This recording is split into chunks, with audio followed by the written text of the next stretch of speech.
You are listening to the novel and fascinating on-demand audio program called Every Little Thing from Gimlet Media. It begins now.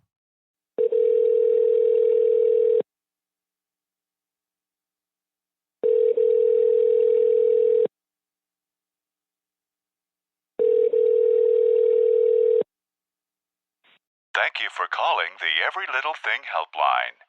ELT is here to answer your pressing factual questions. After the tone, please leave a detailed description of your question and the best way to reach you once your question has been answered. Please note in your message if this is a factual emergency. Goodbye.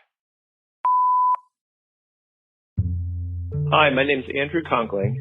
My question is about running. I love to run, listening to podcasts, of course, while I'm running. And I've noticed that my second toe, which is longer than my first, gets really sore sometimes. And I'm wondering if there's a neat trick that I haven't looked up yet, but that I could figure out for how to alleviate that.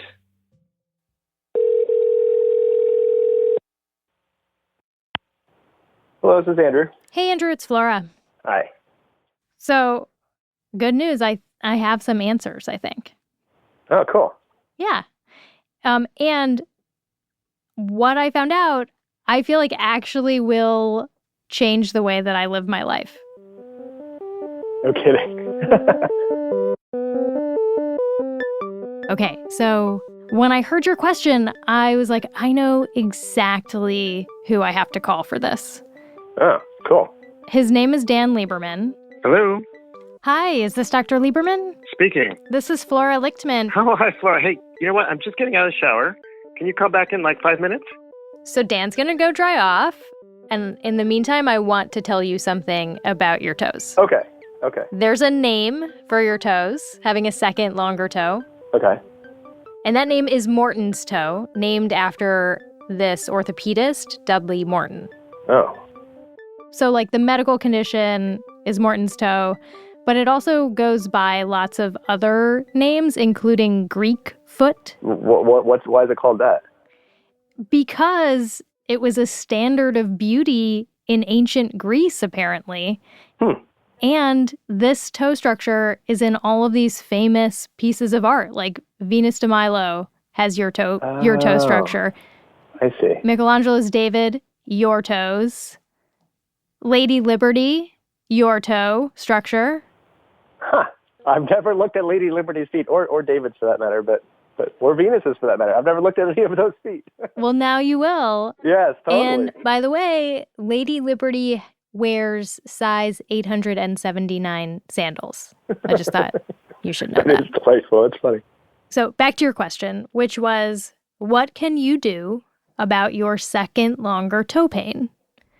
And I called Dan because Dan is an evolutionary biologist, and he's super into feet. Like, he measures feet. He's very into how feet are shaped and how modern feet are different from ancient feet. Okay, yeah. And Dan is a huge runner. Yes. I actually went for a run this morning, and then I just ended up working on a paper in my running clothes and realized I was getting stinkier and stinkier. And Dan has an answer for you. So it depends on where in the toe the pain is. He basically said that one of the most common running injuries is a fracture of this bone behind the second toe. Ah. So it's possible that you're part of this long history of toe pain, basically. That's slightly reassuring. But Dan also said that there is something that you can do, something that we all can do on behalf of our feet to make them stronger and less injury prone, and that is to take our shoes off. Shoes are designed to make the foot muscles not have to work as hard. So shoes are not unlike chairs, right? Chairs allow us to sit without expending any effort. Elevators, escalators, shoes are no different. They increase comfort by decreasing the amount of muscular effort that we have to do. I never thought of shoes as an act of laziness. Oh, sure, absolutely. So what do you wear when you run? Well, I typically wear minimal shoes because I try to put my money where my mouth is, and I also just enjoy them. Do you feel like your foot is more muscular? Like, is your foot ripped? Oh, absolutely. I can measure it too. One thing that came up when the producers on the show were talking about this question was that it seemed like people have a lot of toe shame. And you measure feet a lot. Have you noticed that? Well, I think we are very squeamish in general about feet. Just think about all the places that don't allow bare feet into the store. Why do we have this squeamishness? I don't know. In fact, there's no question that shoes are in many ways much more unhygienic than going barefoot, because shoes create this anaerobic environment, which is perfect for funguses and bacteria and all kinds of other stuff to grow. You mean in the shoe? In the shoe, yeah. Sure, yes. I mean, look, I've measured thousands of people's feet, including lots of people who've never worn a shoe in their life, and I can tell you that the most disgusting feet that I've measured are those of shod people, not barefoot people. No question about it. But shoes are useful. I'm not anti-shoe, and I wear them all the time. But I'm not. I enjoy being barefoot. It's fun. It feels good. It's funny. This summer I was at the beach, and I realized I hadn't been barefoot outside in a really long time, like maybe since last summer. And my feet were really sensitive, and I felt this wave of nostalgia for a time gone by when I would spend most of the summer, barefoot and running around. Well, there's no question that most people, when they go barefoot, find it a pleasurable experience. Your foot is certainly one of the most innervated part of the body in terms of sensory nerves, along with lips and fingertips and penises and etc. So, but there's a lot of sensory information that comes from your foot. You just watch people take off their shoes, and they often just start smiling as they walk on the grass or wherever, and enjoy all that lovely sensory input, which we deny ourselves a lot. So it is a great pleasure. So take your shoes off.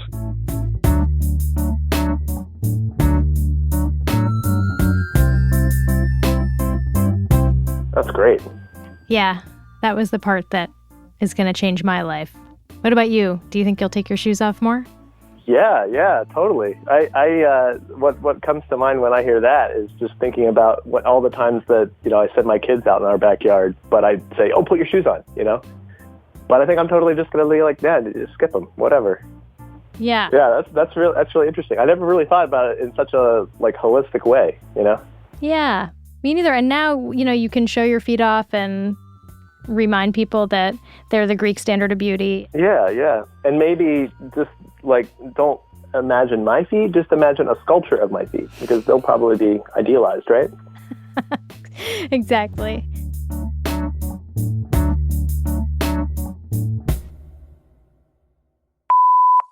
Hey, it's Deborah. Okay, here's my question. What is a water chestnut? And where does it grow? And why is it always delivered in a can? I remember loving them. My mom made them in stir fry and, of course, bacon wrapped water chestnuts. And I haven't eaten any since then. But I still don't know the answer. So I hope that you can help me out. What is a water chestnut? Bye. Hello. Hi, is this Deborah? Hi, it's Deborah, yeah. Hey, Deborah, this is Catherine calling from Every Little Thing. Hi, Catherine. I'm here to answer your burning question about water chestnuts. I'm just dying to know. Why is this your burning question? Well, when somebody asks, what have you always wondered, water chestnuts always pop into my head. People are like, what's the thing you would like to know? And you're always like, the one mystery that always comes to mind is, what is a water chestnut? Yes. Maybe I don't want to ask the bigger, more burning, unanswerable questions. Do you have other mysteries? I don't want to take them all from you. Well, I have 2 teenagers. So, my big question is, how do I help them find their way? That's the big one. Yeah. I'm supremely unqualified to help you with that question, but the question I can help you answer is about water chestnuts. So excellent. Okay, so here we go. To help me answer this question, I called Eileen Yin Fei Lo. She is a super famous chef. She has 11 cookbooks full of Chinese recipes. She lives in the States, but she's from Hong Kong. And she's written about water chestnuts. I have so many cookbooks that you can look around. Many of them are very easy stir fry and have water chestnut in it. And I also have salads using water chestnut too. So, many things. Water chestnut is one of the to me, is a very important ingredient in Chinese cooking. Why do you love to cook? Because I love to eat. Okay, so this is what she told me about what they are. It's a root, almost like a root, but you can say it's a vegetable. They are not chestnuts. They are not nuts. They're a vegetable. A vegetable. How disruptive to your sense of water chestnuts is this information? Well, I embrace it because I think a water chestnut is a vegetable I can get behind more easily than some of the other options. I'm excited. It's a really interesting plant, actually. It's actually a grass. It's grass, wow. It's like these long grass stems, and the water chestnut is this bulbous thing that grows underground in the roots system. Really? Yes, and it's known as the Chinese water chestnut because they grow in China. Right. And they're grown in paddies underwater. Really? So that maybe is where the water part comes from. Yes. So the ones you ate when you were growing up, they were canned, right? That's what I remember, yes. Okay. So this is a thing that Eileen is somewhat adamant about, is that fresh ones are much better. Which is pretty much true of all canned vegetables. I think we can agree. In the summertime when they have plenty, we peel it and we put in a skill, and then laying out after dinner, everybody take one, and for dessert. For dessert? Yeah, for dessert. What does it taste like raw? Sweet, crunch. Have you ever taste jicama? Yeah. It's more sweet than more hot, crunch than jicama. So everybody's got to try fresh ones. Everybody should try fresh one, yes. There you go. I will eat them more. I will seek out the fresh ones. Eat them fresh. It's awesome. I'm excited. I'm sorry I can't help you with the greater mysteries of life, but if you ever have any more small mysteries... I'll know where to come. Every little thing, for sure. Thanks, Catherine. Have a great day. You too. Bye. Bye.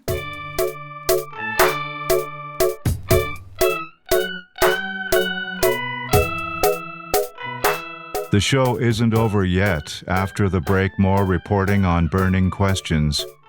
Listen to the advertisements.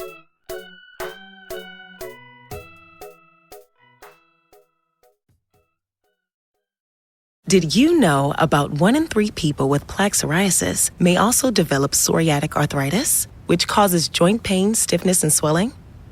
Does this sound like you? Listen to what it sounds like to be a million miles away.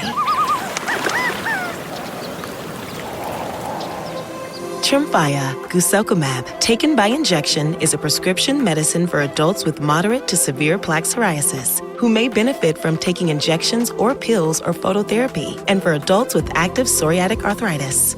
Serious allergic reactions and increased risk of infections and liver problems may occur. Before treatment, your doctor should check you for infections and tuberculosis. Tell your doctor if you have an infection, flu-like symptoms, or if you need a vaccine.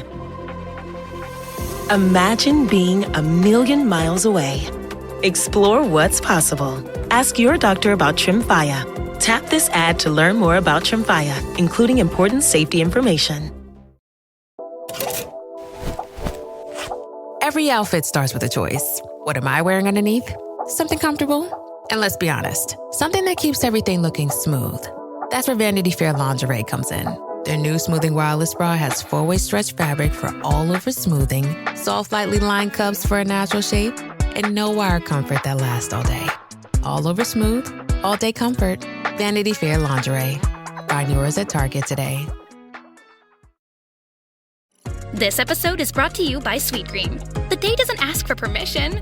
Lunch window? Gone before you saw it coming. You deserve a break that actually satisfies. Sweetgreen's new wraps have got you. Real ingredients, zero shortcuts. Everything you love in one hand. Think green goddess chicken, garlic aioli, crumbled bacon, corn salsa, 40 grams of protein. Made to keep up with whatever comes next. New Sweet Green wraps hit different. Order now at order.sweetgreen.com. This podcast is brought to you by Carvana. Selling your car should feel like one less thing on your list, not one more. With Carvana, it is. Just go to Carvana.com, enter your license plate or VIN, and get a real offer down to the penny. No back and forth, no surprises, just an experience you can trust. Like your offer? Accept it. Schedule pickup, and we'll come to you with a check in hand. Your car, your timeline, your terms. Visit Carvana.com to sell your car today. Carvana. Pickup fees may apply.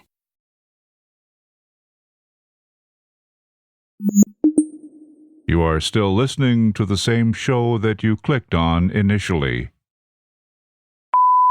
Hey, Flora.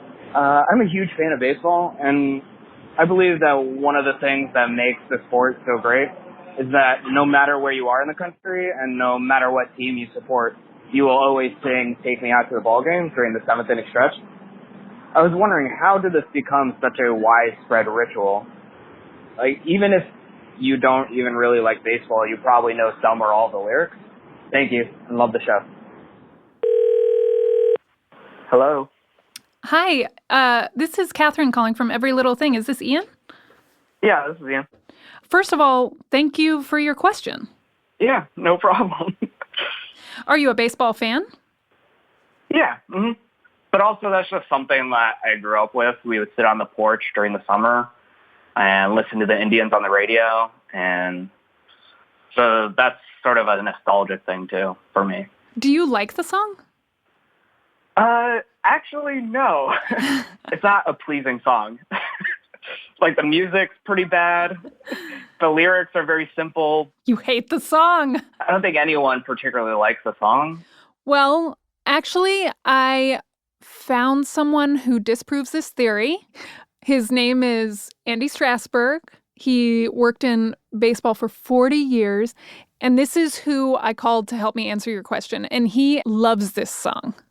I can't even imagine why anyone would hate it. No, absolutely not. There's nothing to hate here. It's a perfect song. How often would you say you listen to this song? Probably 3 or 4 times a week, but I have to explain why. First of all, my doorbell in our house plays "Take Me Out to the Ball Game." No way. Are you in your house right now? Yeah, I am. Can I hear it? Yeah, absolutely. Okay, hold on. Here we go. Oh, yeah. Got a great ring, doesn't it? It's great. And then I have the largest collection of recordings of "Take Me Out to the Ball Game" in the world. I've got over 500 different recordings of "Take Me Out to the Ball Game." I wouldn't have even known there were that many. Oh, there's more than 500. I've only got about 500. Wow. Okay. I didn't know there was that many. I thought there was, I don't know, half a dozen maybe. Oh, no, this thing is huge. Okay. So Andy loves this song so much that he wrote a book about it called Baseball's Greatest Hit. And so he is the perfect person to answer your question. And he said the song began its life just as a regular pop song. You have to start at the beginning, 1908, with Jack Norworth, who actually wrote the song. So the writer, Jack, had never actually been to a baseball game. According to the story, he just saw a billboard advertising a game and he wrote up this song. And it was a popular song at the time. And I found the very first version recorded of it. Katie Casey was baseball mad, had the fever and had it bad. Wait, first of all, there are more words to it. Yeah, I didn't know that. Yeah, it's like there are all these lyrics about Katie Casey. She's a girl who, like, wants to go on a date, and the guy's like, "I'm going to take you to a show." And she's like, "No, I'm not that kind of girl. I'm a ball game girl." And then it's then the part that we sing is just the chorus. Said no, I'll tell you what you can do. Take me out to the ball game. Take me out with the crowd. Buy me some peanuts and Cracker Jack. all right. You get the idea. Yeah, okay. So it's actually the girl saying that, right? Yeah. She's like, take me on a date. Okay. Yeah. And I read that it this song was a huge hit that year. But during this time, it was not at all associated with actual ball games. Like, it wasn't played in the ballpark until the 1920s or maybe the 1930s. It was just like on the radio, and they would play it in movie theaters during intermissions and stuff, but it wasn't a ball game thing. Andy told me that the story of its popularity really picks up in the 1970s. It was the 1970s when it really took off and became part of the experience of going to a baseball game and being sung in the seventh inning. And it actually took place and happened in Chicago at Comiskey Park. Bill Veeck, who was the owner at that time, noticed that Harry Carey, who was their broadcaster, would sing along with the organist in the seventh inning, and fans would get up and stretch their legs.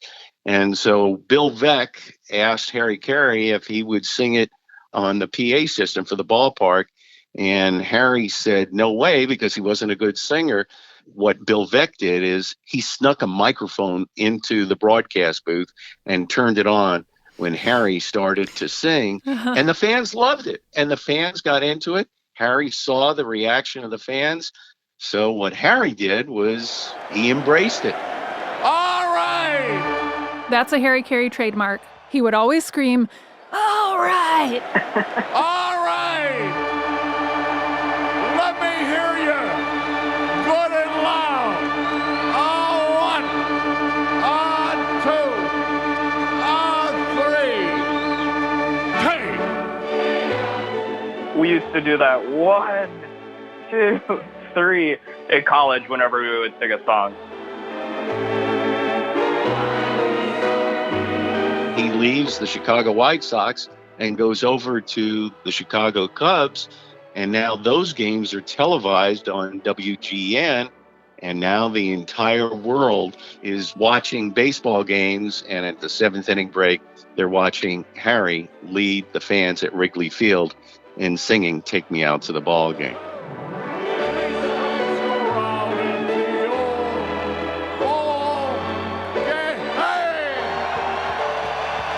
So basically, Harry Carey is the reason you sing this song. Okay. According to Andy, "Take Me Out to the Ball Game" is now the third most sung song in the U.S. You want to guess what the first two are? Star Spangled Banner. Mm-hmm. And Happy Birthday. Happy Birthday. Yeah. That makes sense. I actually asked Andy what his favorite version was. I have to play this one for you because I found it, I'd never heard this and I found it very unusual. And it's the Ink Spots.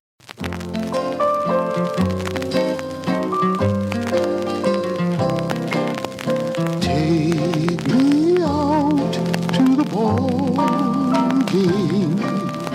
Take me out to the park. It makes me want to go see a game so bad. Yeah? Well, I'm not at home anymore. I mean, I moved away from home. So it kind of makes me want to go listen to a game with my dad. We will root for the home team. If they don't win, it's a swing. 1, 2. Does this answer your question? Yeah, this answers my question. Thank you.